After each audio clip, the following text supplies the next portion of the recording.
The concern about, I'm working really hard, is it going to pay off? Am I going to get a satisfying job? It's only natural.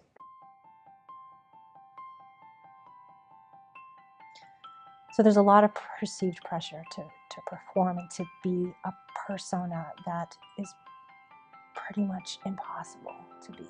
Well, one quirky kind of thing that makes no sense logically, but makes a lot of psychological sense, is that we did a study of Olympic medalists at the '92 Barcelona Olympics, and we predicted and found that the bronze medalists who came in third were happier than the silver medalists who came in second. And they were outperformed by the silver medalists. They should be less happy, but in fact they weren't.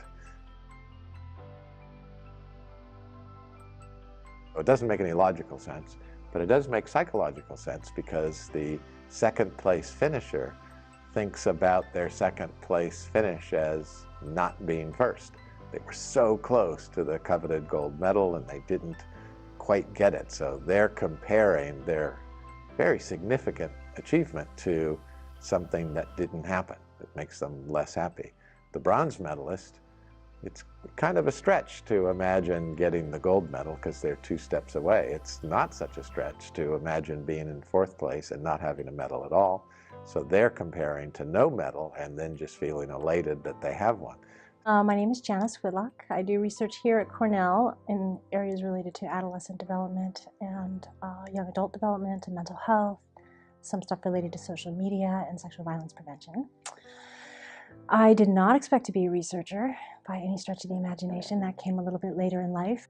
My name is Tom Gilovich. I'm a professor here at Cornell. I've been here for the past 38 years.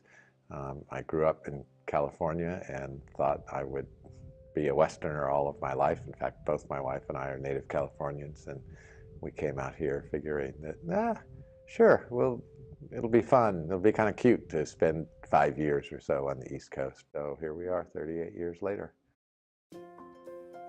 This question, I mean, I think people my age tend to make social media, fundamentally, we automatically go to this referendum, this question of, is it good or bad?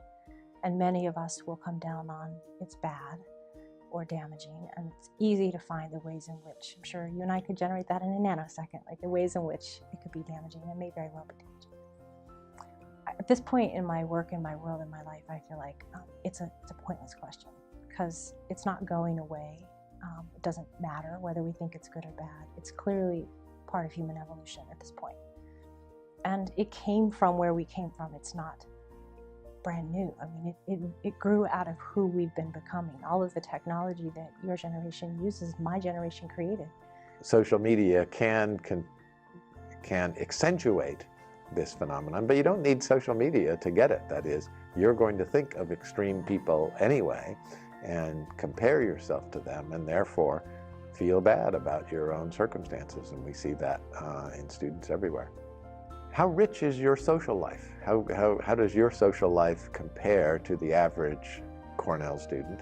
And what you find is people think that they're deficient compared to other Cornell students, which is kind of strange. But what happens if you're asked, what do you think of your social life? Compared to what? Who are the things, who are the people that come to mind? Well, the most accessible or visible people are the people with the richest social lives. So you don't know that you're comparing yourself to a biased sample of people, but you do compare yourself to a biased sample of people, and so you think that you go to fewer parties than other people because you're imagining a party animal.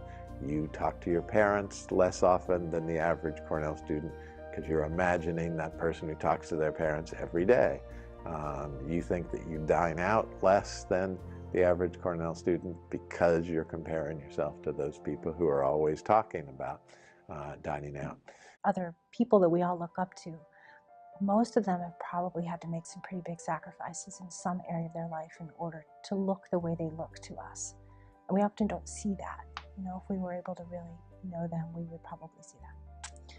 Yeah, I think one of the biggest errors that people make, that we're all tempted to make, is we see more consistency in other people's behavior than is actually there, and therefore we label them a certain way and we think they're this kind of person, when in fact a lot of their behavior is, we're all quite sophisticated. We're paying attention to the tiniest details of our environment and reacting accordingly, and that means we are going to appear cranky or super generous or mean-spirited or whatever it is, and it might just be that one occasion when we're that way.